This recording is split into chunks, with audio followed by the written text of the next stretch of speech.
O Notorious Conor McGregor estreou no MMA profissional no ano de 2008 e em menos de 10 anos ele chegou no topo do mundo. Hoje eu vou te contar a história do Notorious Conor McGregor e a gente vai entender como que esse irlandês conquistou o mundo do MMA e levou o UFC para o planeta inteiro. Afinal de contas, o que esse cara fez de tão especial e por que ele virou a estrela número 1 do UFC em tão pouco tempo? Tudo começou na Irlanda no ano de 2008, quando o Conor estreou profissionalmente no MMA e o começo dele, para ser bem sincero, não foi tão brilhante assim, porque ele venceu 4 das suas primeiras 6 lutas, teve 2 derrotinhas ali, até que em 2011 ele entrou numa fase muito boa e ele conseguiu emendar 8 vitórias consecutivas, sendo 7 nocautes e 1 finalização. Então esse menino novo, magrinho, tímido, totalmente diferente do Conor que a gente tá acostumado a ver nas redes sociais, já começou a se destacar muito na cena do MMA europeu, porque nenhuma luta dele era chata e nem ia pra decisão dos juízes. Ele quase que sempre nocauteava os adversários dele, o que estatisticamente para os lutadores mais leves é algo um pouco que raro. Diferente das categorias 120 quilos e 93 quilos, que a galera tem a mão mais pesada mesmo, o Conor tava lá com 64 quilos dele nocauteando todo mundo. Tanto que em março de 2013, antes mesmo da estreia dele no UFC, o McGregor já tinha um documentário dele na MTV do Reino Unido, falando da trajetória dele no MMA. Foi finalmente em abril de 2013 que o McGregor finalmente estreou no UFC, com um cartel de 12 vitórias e apenas 2 derrotas, sendo delas 11 nocautes, e desses 11 nocautes, 9 foram no primeiro round. Lembre-se que você também pode ser um patrocinador oficial do canal, clicando aqui no botãozinho Seja Membro do lado de inscrever-se. Contribuindo com um valor mensal simbólico, vocês ajudam a fazer esse canal chegar aos 100 mil inscritos. Então não se esquece de deixar o seu like, se inscrever e clicar em Seja Membro. Tamo junto. Essa aqui foi a estrada do McGregor até a disputa por cinturão. Foram as primeiras 6 lutas dele no UFC, que deram a oportunidade dele de lá na frente disputar o cinturão com o José Aldo. Mas antes disso, ele chegou e nocauteou Marcus Brimage. O Conor não tomou conhecimento nenhum do Marcus Brimage, chegou e atropelou o cara. O segundo adversário do Conor foi o Max Holloway, que na época era muito novinho, acho que tinha 20 anos o Holloway, que inclusive foi um dos poucos adversários do Conor na carreira inteira que não foram nocauteados. O Holloway ainda teve uma performance um pouco que tímida na época, né? Ele não era o Max Holloway que a gente tem hoje, veterano, lendário do UFC, recordista de número de golpes desferidos e conectados. Daí não teve outro, o Conor foi lá, muito mais maduro, muito mais tranquilo e voou na luta. Na sequência ele atropelou o Diego Brandão. Diego não achou nada com o Conor, ele simplesmente foi atropelado mesmo. No UFC 178, Dustin Poirier e Conor McGregor se enfrentaram pela primeira vez. Esse que o Conor não sabia ainda, mas seria um dos maiores rivais dele da carreira. Se enfrentaram em 2014, mas nesse primeiro encontro realmente era o momento do Conor. Essa foi a fase do Conor McGregor, pré-campeão do UFC, que ele realmente não tomava conhecimento de nada nem ninguém, passava por cima de todo mundo, nocauteava todo mundo, não tava nem aí, saía na mão com todo mundo e ganhava, cara. Mesmo o Dustin Poirier, que seria futuramente aí também outra lenda do esporte.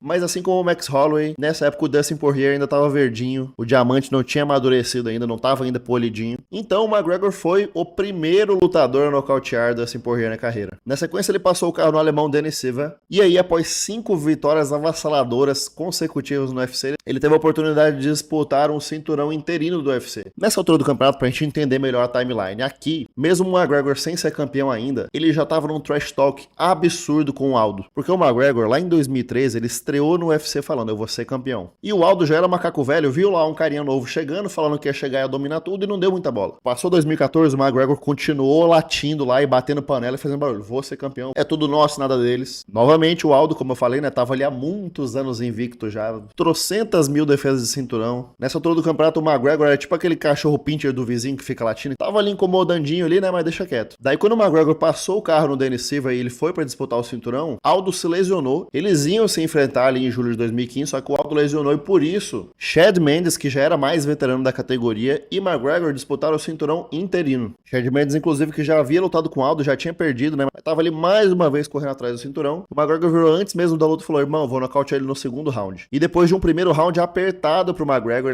eles saíram na mão. E essa luta, se você não viu ainda, putz, vai lá depois, o UFC 189 e assista. Porque essa aqui foi uma das lutas mais legais da carreira do McGregor, porque o Chad Mendes foi o primeiro wrestling de primeira categoria que enfrentou o Conor e deu um trabalho danado pro Conor. McGregor terminou o primeiro round com o olho direito sangrando, levantou todo ensanguentado, mas apesar disso ele entrou pro segundo round com aquele sorrisinho de psicopata dele e o Chad Mendes sem entender nada que estava acontecendo. O Chad Mendes manteve a estratégia do primeiro round que deu certo, levou pro chão, quedou o McGregor sem muita dificuldade, passou o round inteiro batendo no McGregor, mas aí faltando poucos segundos para acabar o segundo round, o McGregor ressurge das cinzas, levanta do chão e vai lá e nocauteia Chad Mendes, faltando acho que 3 segundos para acabar o segundo round. Cara, foi incrível, esse nocaute foi lindo. Isso aqui, meu irmão, isso aqui é McGregor no auge. Aqui a gente tá falando aqui da carreira do McGregor, não é numa crista da onda ali, que teve de 2, 3, 4 lutas que ele teve no topo do mundo. Essa luta aqui com o Chad Mendes foi o começo da crista da onda. Aqui ele tava, nossa, aqui era um McGregor um nível acima. Aqui a gente ainda tá falando daquele McGregor meio Bruce Lee, meio acrobático, com aquela base de karatê, chutando bastante, chute alto, chute baixo, chute rodado, soltando o cruzadinho de esquerda no contragolpe. Isso aqui era o auge. E foi após a vitória contra o Chad Mendes que finalmente a gente chegou até o UFC 194. Esse UFC aqui, meus amigos, foi a disputa de cinturão de José Aldo Jr. contra Conor Notorious McGregor. Essa aqui foi uma das maiores produções audiovisuais do UFC de todos os tempos, porque a gente tinha a estrela em ascensão, Conor McGregor, que até então tava dando muito show, tava fazendo muito brilho, né, soltando muita faísca, mas ele ainda não era campeão absoluto de fato. Ele já era campeão interino dos pesos penas, até 64 quilos, mas ele não tinha conquistado ainda tudo que ele viria a conquistar no UFC, então esse era o momento de consolidar todo aquele hype do Conor McGregor que ele havia construído ali ao longo de vários anos de trabalho. E foi muito engraçado que nessa época aqui eu tenho certeza absoluta que o Conor McGregor foi lá na casinha dele e pegou as fitinhas VHS e foi lá e colocou todas as entrevistas e coletivas de imprensa e aparições em programas de televisão com Chael Patrick Sonnen. Na época que o Chael Sonnen lutou com o Anderson Silva, eu tenho certeza que o McGregor foi lá, se modelou no Chael Sonnen e falou: cara, eu vou fazer o que o Chael Sonnen fez, elevado à 10ª potência. O McGregor, ele não simplesmente tirou onda com o Aldo. Ele não foi lá na conferência de imprensa e falou: ah, você é bobão. Não. Conor McGregor simplesmente foi lá e fez bullying com o campeão mundial dos pesos pena.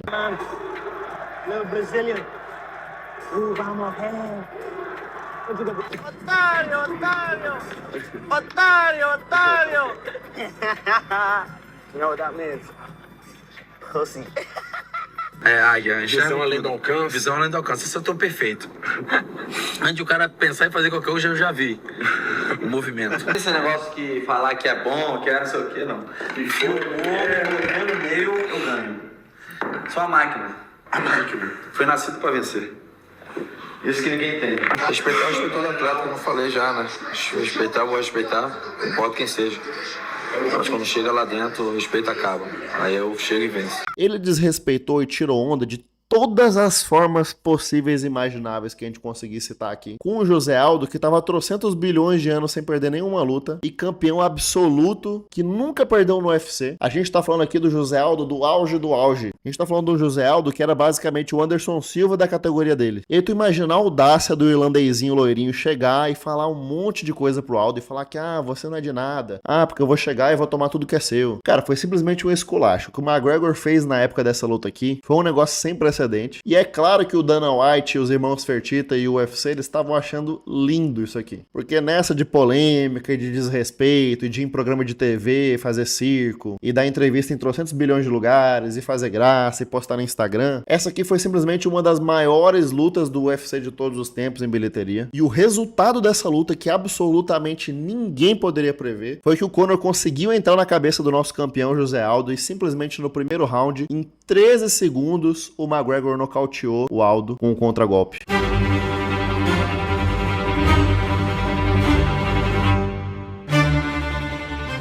E ele conquistou o cinturão do peso pena após 7 lutas no UFC, batendo o recorde de mais nocaute nos pesos pena e batendo o recorde de nocaute mais rápido de todos os tempos do UFC em disputa por cinturão. Agora sim, finalmente o McGregor podia falar que ele era o melhor do mundo, número 1 da categoria até 64 quilos. E a virada de 2015 para 2016 marcou não apenas o início do reinado de Conor McGregor, mas também o início da Conor McGregorização do duplo campeonato no UFC. Porque apesar de nessa altura do campeonato a gente já ter tido os duplos campeões, Randy Couture e BJ Penn, ambos os lutadores haviam sido campeões primeiro de uma divisão e depois de outra. E foi toda uma conjuntura de fatos pra isso acontecer. Não foi algo que eles fizeram deliberadamente de tipo assim, conquistei hoje o cinturão e daí amanhã eu já tô falando de subir pra categoria de cima e pegar outro cinturão. Ilia Topuria tá fazendo isso. Hansa Chimaev tá falando que vai fazer isso também. Então tá lá metade dos campeões do UFC falando em fazer isso hoje em dia. Mas eu acredito aqui nessa história que você tá ouvindo agora, o início dessa modinha, a Conor McGregor. Quando eu falo em Conor McGregorização do duplo campeonato, eu tô falando aqui de uma mudança geracional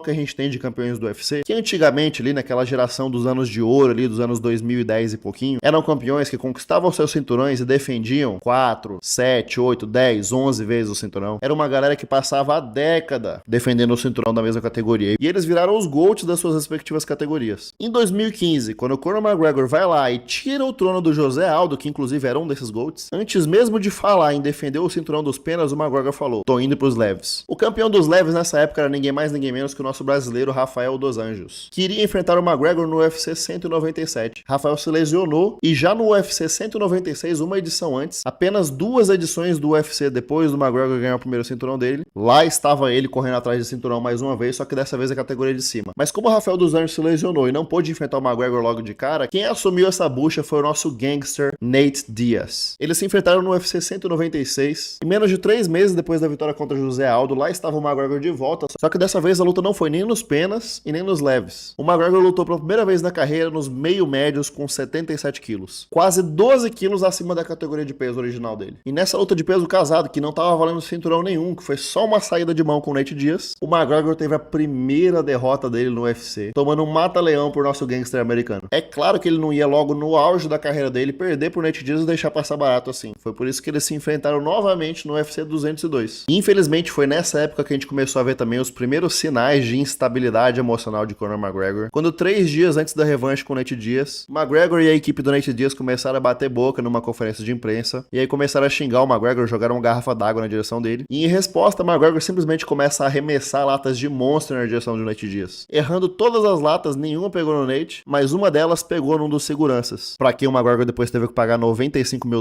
E é óbvio que há 3 dias do evento, eles não cancelaram a luta, não suspenderam o McGregor, não teve nenhuma consequência judicial, sendo que tem uma porrada de lutadores do UFC que por muito menos foram demitidos, excluídos e cancelados pelo UFC. Dana White, coitado, envelheceu uns 50 anos nessa época aqui. E agora sim, Conor McGregor tinha voltado a vencer no UFC, iria em direção finalmente ao cinturão dos pesos leves. O UFC, que já não acontecia no estado de Nova York há muitos anos depois do banimento da época do John McCain, finalmente retornaria à grande Nova York, na casa dos New York Knicks, o Madison Square Garden. Conor McGregor iria enfrentar Eddie Alvarez, que havia recém-chegado ao UFC depois de ser campeão no Bellator. E enquanto o Conor McGregor estava ocupado com o Nate Diaz, o Eddie Alvarez chegou no UFC e foi lá e venceu o Rafael dos Anjos, que era o então campeão que estava lesionado, melhorou e aí perdeu pro Eddie Alvarez. Mas como já era de se esperar, Eddie Alvarez foi um passageiro da agonia nas mãos do Conor McGregor, não teve resposta nenhuma ao estilo dele, e foi nocauteado no segundo round numa das performances mais inspiradas de Conor McGregor. Nesse dia aqui, o Conor estava simplesmente levitando no octógono, ele estava um nível acima. E aí não teve outra, ele levantou o segundo cinturão dele do UFC, se sagrando assim o primeiro campeão duplo simultâneo de todos os tempos do UFC. E foi justamente quando o Conor McGregor virou duplo campeão do UFC que ele foi lá e sagrou a Conor McGregorização do duplo campeonato e foi embora e vagou o cinturão dele do peso leve, deixando o UFC por 2 anos devido à inatividade. Mas espera aí, quer dizer que o McGregor ficou 2 anos paradão, com os pés pro ar, sem aparecer muito, ficou quietinho? Obviamente que a resposta é não, e foi no ano de 2017 que Conor fez a sua maior luta de todas, não no MMA, mas no boxe. No combate que ficou conhecido como Money Fight, ou para alguns, Maymac, o campeão mundial invicto Floyd Mayweather enfrentou Conor McGregor, o duplo campeão simultâneo do UFC. E aí, respondendo ao questionamento do começo aqui da nossa história, né, por que afinal de contas, né, o que o McGregor fez que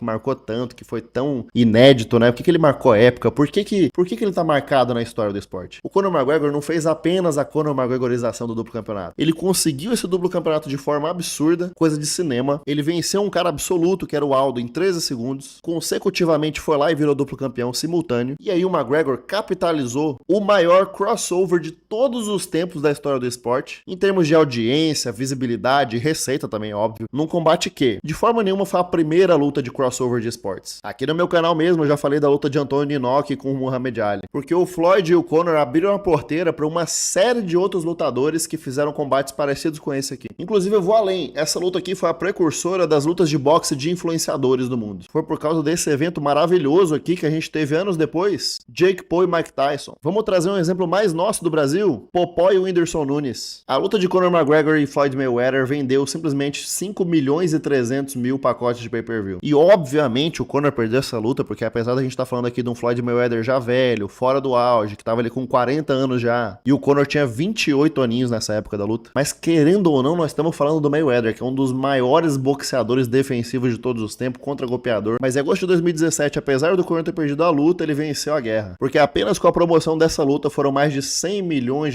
no bolsinho do McGregor. E nesse mesmo ano, o McGregor continuou mostrando ali como que ele estava perdendo a conexão com a realidade, quase que tendo um complexo de Deus ali, quando um amigo e colega de treino dele vence uma luta do Bellator e ele invade o octógono mesmo sem ter credencial pra isso. E após ser convidado a se retirar pelo árbitro, ele simplesmente fica pé da vida e vai lá e empurra o árbitro e simplesmente foi lá e se comportou como se fosse filho de político. Mas misteriosamente Misteriosamente, esse episódio acabou que não teve punição nenhuma, não teve consequência nenhuma pro McGregor, ele seguiu a vida dele normalmente. E a parte mais dramática da carreira do Conor, sem dúvidas, foi no UFC 229, quando ele enfrentou o seu maior rival de toda a sua carreira, Khabib Nurmagomedov. Alguns meses antes da luta contra Khabib, em 2018, o Conor se juntou mais uma galera e eles perseguiram um ônibus do UFC cheio de lutadores, inclusive o Khabib. Nesse episódio, o Conor, pela terceira vez na carreira, mostrando total descontrole das suas emoções e total desconhecimento dos seus limites. Ele foi lá, tirou um carrinho transportador no ônibus que estava levando a galera, destroçou uma das janelas do ônibus e feriu, inclusive, dois lutadores do UFC. E logo naquela noite o Conor teria sido detido e multado em $50 mil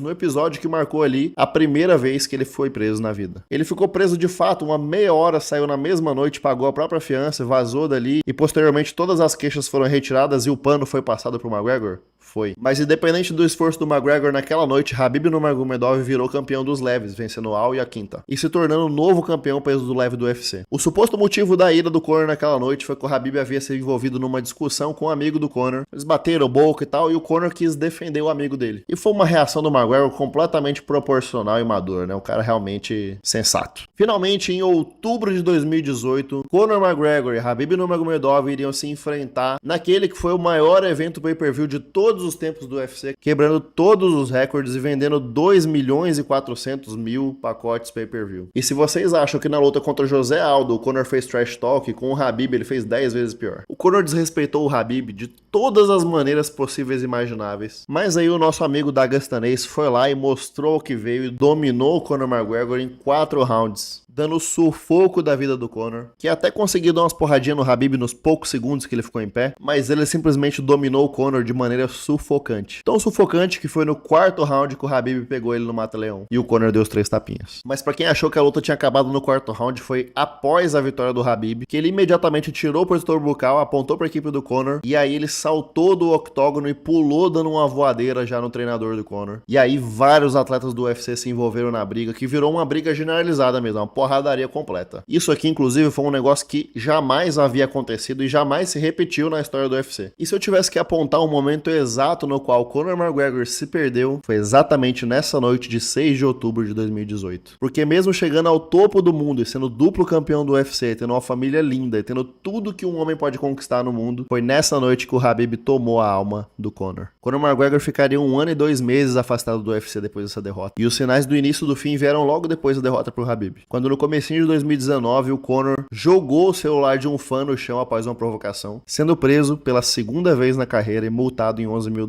E foi apenas 1 mês depois do episódio do celular que o Conor agrediu um idoso em um bar que havia se recusado a tomar o Proper 12, que era o whisky do Conor. Misteriosamente, ele foi apenas multado em €1.000 e não foi preso. O Conor havia construído um império tão gigantesco e tão maior que ele que em 2021, mesmo depois de ter perdido por Khabib, ele foi o atleta mais bem pago do mundo. Em 2021, o Conor recebeu mais que o Cristiano Ronaldo. Apesar disso, foi no período pós-pandemia que o Conor ficou marcado com uma série de manchas no currículo dele. Nas derradeiras 3 últimas lutas da carreira, Conor McGregor enfrentou o cowboy Donald Cerrone, emplacando o seu último nocaute da carreira. E na sequência, houve a revanche contra Dustin The Diamond Poirier, onde pela primeira vez o Conor mostrou claramente que o seu auge havia passado. E foi aí que o Dustin, que sofreu o primeiro nocaute da carreira pro Conor, foi lá e devolveu pro Conor o primeiro nocaute da carreira dele. Foi engraçado que nessa segunda luta dos dois, por um segundo a gente viu um Conor McGregor civilizado, bonzinho, sorridente, que foi amiguinho do Dustin, que não fez trash talk na conferência de imprensa. Mas aí, depois do nocautaço do Dustin, eles tiveram uma terceira luta e foi aí que o Conor McGregor do Antigo Testamento voltou. Infelizmente, a trilogia de Dustin e Conor terminou de um jeito quase que trágico, quando o McGregor teve uma lesão quase que idêntica ao do Anderson Silva quando ele quebrou a perna, e essa foi a última vez que a gente viu o McGregor no octógono. Então, para resumir, a era Conor McGregor foi marcada por um cara que entregou 4 dos 6 maiores pay-per-views do UFC, que foi o primeiro duplo campeão simultâneo do UFC. Então, para ficar claro, ele foi o terceiro duplo campeão, mas ele foi o primeiro simultâneo. O Conor teve o nocaute mais rápido em disputas por cinturão do UFC, com 13 segundos contra José Aldo, e ele teve uma taxa de letalidade por nocaute de mais de 86%, sendo que 19 das suas 22 vitórias foram por nocaute. Eu adoraria terminar a história por aqui, falar que o Conor e a Dee Devlin e a família deles viveram felizes para sempre, foi tudo lindo, mas o lado B da era Conor McGregor McGregor foi marcado por polêmica atrás de polêmica, quando no começo de 2021 o McGregor já tem que responder por um processo de lesão corporal que supostamente teria acontecido em Dublin no ano de 2018. Do ano de 2021 em diante, a gente se acostumou a ver o McGregor não no octógono, mas nos tribunais, respondendo por uma série de questões legais envolvendo lesão corporal, assédio, agressões, e um deles em especial que havia acontecido em Dublin, supostamente em 2018, se arrastou por anos até ter sua conclusão definitiva. Em outubro de 2021, apenas 3 meses depois da lesão com Dustin Poirier, o Conor quebrou o nariz de um DJ na Itália, e 5 meses depois disso ele foi preso por direção perigosa e teve a sua carteira de motorista suspendida por 2 anos e sendo multado em 5 mil euros. Até essa altura do campeonato, para o McGregor ser preso por direção perigosa, o que ele tinha de infração no Detran não estava escrito não. Logo mais em junho de 2023, o Conor agrediu o mascote do Miami Heat nas finais da NBA, e 2 dias depois o Conor foi processado por um caso de assédio na noite das finais. Entretanto, o estado da Flórida misteriosamente abandonou o caso em outubro de 2023. Então aqui oficialmente ele não pagou multa nenhuma, nem foi preso. A especulação é que ele fez um pix em off aqui e seguiu a vida dele. Em junho de 2024, o Conor retornaria ao UFC na Semana Internacional da Luta contra Michael Chandler. Eles dois que protagonizaram uma edição do TUF foram técnicos das suas equipes, edição na qual a equipe do Chandler ganhou por 7-1 da equipe do Conor,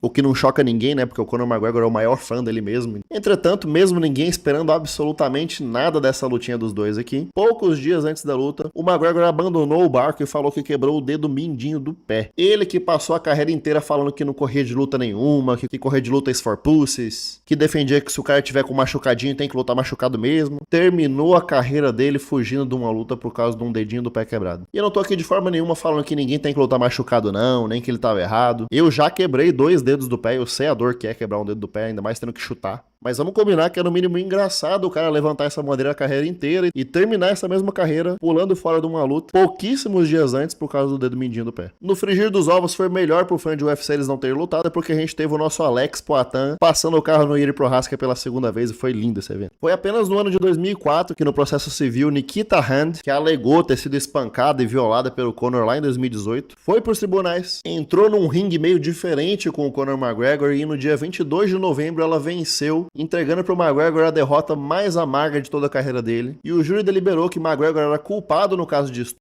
e foi definido pelo juiz que Conor McGregor pagaria 250 mil euros a Nikita Hand por danos morais e mais 1,5 milhão de euros por custos legais. E uma informação que não foi dada ao júri na época do processo foi que 5 meses antes, o apartamento de Nikita havia sido invadido e o companheiro dela havia sido apunhalado nas costas numa invasão por atacantes mascarados. E mesmo sem ter essa informação, o júri considerou o McGregor culpado. Isso aqui foi tão péssimo pro McGregor que todos os fornecedores de álcool que tinham parceria com as marcas de bebida dele anunciaram que iam cessar as vendas do whisky e da cerveja dele. O saldo total dessa brincadeira então foi um total de 3 prisões, uma delas em abril de 2018, a segunda em março de 2019 e a terceira em março de 2022, uma condenação por estupro, sem falar nas dúzias de acusações que desapareceram misteriosamente por direção perigosa e agressão. E aí é foda porque é aquela coisa, né? Você quer uma ida ao tribunal ou um pix misterioso? Aí o cara fazia o pix misterioso, sumia a acusação. Mais recentemente, em março de 2025, o Conor se lançou a candidato a presidente da Irlanda. Isso aqui nem é meme, rolou real. McGregor foi na Casa Branca, tirou foto com Trump,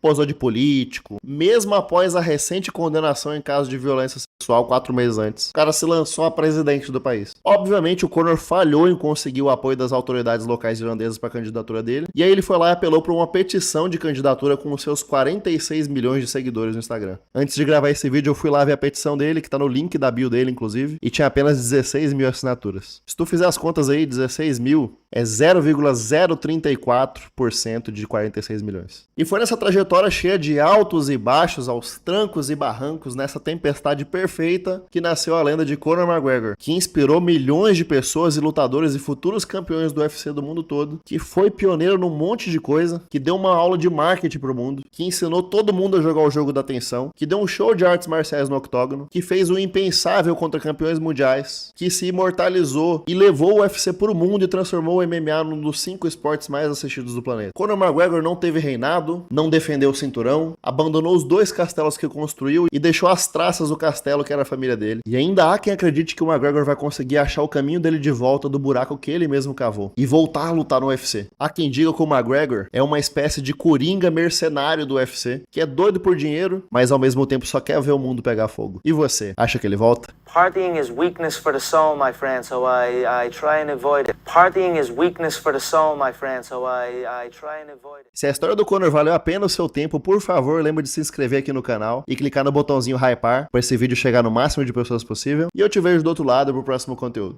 Partying is weakness for the soul, my friend, so I try and avoid it.